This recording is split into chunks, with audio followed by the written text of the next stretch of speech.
Hola, bienvenidos. En esta ocasión tendré el agrado de presentarles un pequeño resumen sobre interpretación de la gasometría, ya que esta resulta de vital importancia en el paciente críticamente enfermo porque nos ayuda a establecer diagnóstico, tratamiento y predecir desenlaces. Comencemos. La gasometría es la medición de gases disueltos en la sangre que se realiza mediante la cuantificación del pH, la presión de dióxido de carbono, la presión de oxígeno, bicarbonato sérico, lactato, déficit de exceso de bases y electrolitos.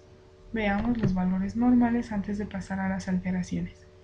El pH tiene un valor normal de 7.35 a 7.45, una presión de dióxido de carbono de 40 más menos 5 milímetros de mercurio y el bicarbonato de 22 más menos 2 miliequivalentes litro.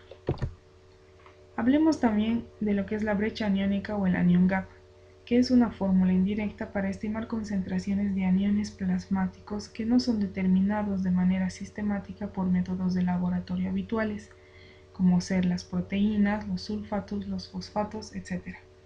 Tenemos dos fórmulas en las que solo varía si se toma en cuenta el potasio o no, y los valores normales van de 4 a 10 a 12 miliequivalentes litro, aunque en pediatría se considera hasta 15 miliequivalentes litro como valor normal.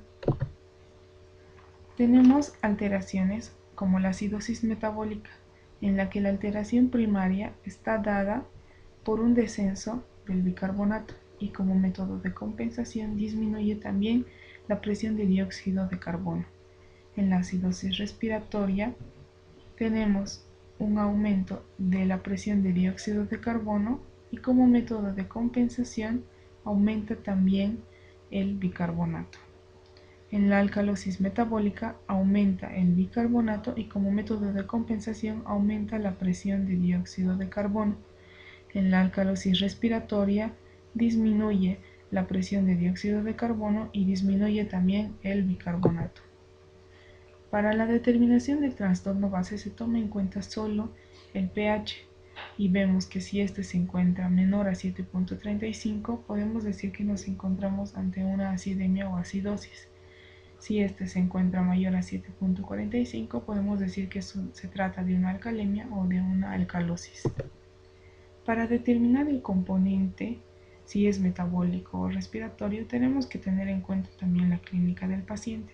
En las acidosis, el bicarbonato está disminuido hasta 18 miliequivalentes litro en el caso de la metabólica.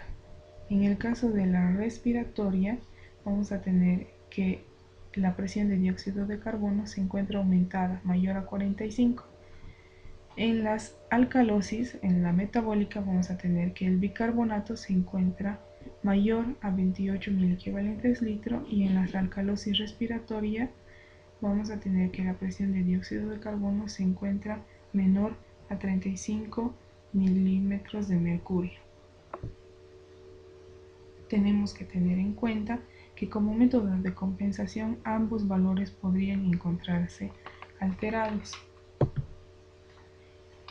Determinar la brecha aniónica nos ayuda más en lo que es la alcalosis metabólica porque nos orienta a un posible diagnóstico. Ya les hablé anteriormente sobre la fórmula. Cuando esta se encuentra elevada, o sea es mayor a 15 miliequivalentes litro, podemos pensar en una intoxicación por metanol, una uremia, una cetoacidosis diabética, intoxicación por aldehídos, isoniazida, hierro, acidosis láctica, intoxicación por etanol o salicilatos. Si la brecha aniónica se encuentra dentro del valor normal, nos sería útil determinar la brecha aniónica urémica, que si ésta nos da un valor positivo, nos orientará hacia unas posibles causas renales como una acidosis tubular renal. Si el valor nos da negativo, se trata de una pérdida intestinal. Generalmente la brecha aniónica nos sirve como les dije, en las acidosis metabólicas.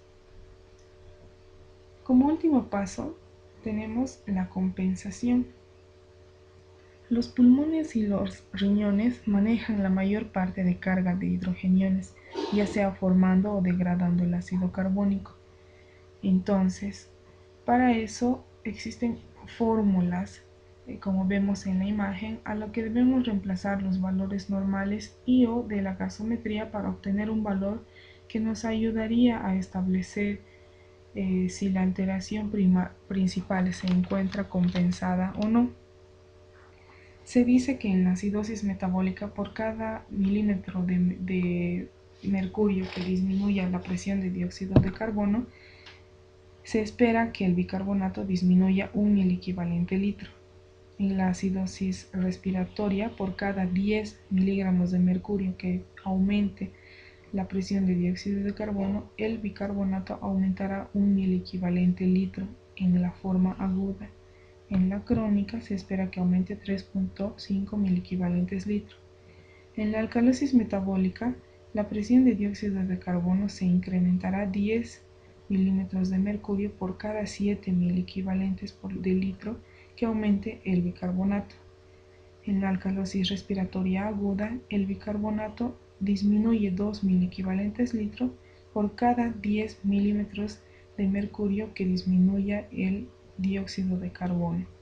En la crónica, el bicarbonato disminuirá 4 miliequivalentes litro.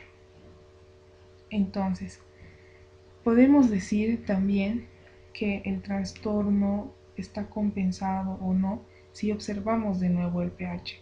Si este fuese normal, aunque los otros parámetros están fuera de sus rangos, hablamos de compensación, pero